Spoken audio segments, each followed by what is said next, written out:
اور ان کے بارے میں تم نے کیا اچھا اور برا سوچا۔ تو اولاد سے محبت کرنا، اولاد کو دین سکھانا، اولاد کی تربیت کرنا، اچھے چیزیں کو اور سارے بچوں کو برابر رکھنا، یہ ماں باپ کی ذمہ داری ہے،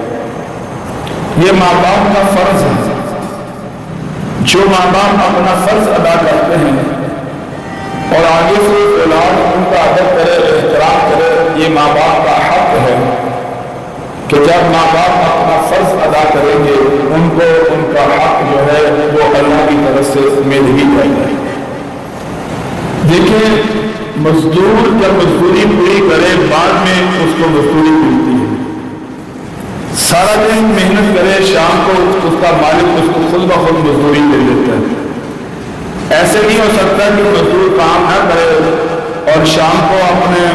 اجرت کا مطالبہ کرے تو کوئی بھی مالک اس کو اجرت نہیں دے گا۔ اب ماں باپ اپنے بچوں کو وقت نہ دے، ٹائم نہ دے، ان کا خیال نہ کرے،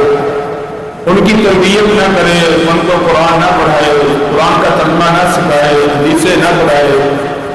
مسجد کا راستہ نہ دکھائے، اور پھر ماں باپ یہ چاہے کہ میرے بچے میرے پیچھے بغیر قدم بھی نہ اٹھائیں،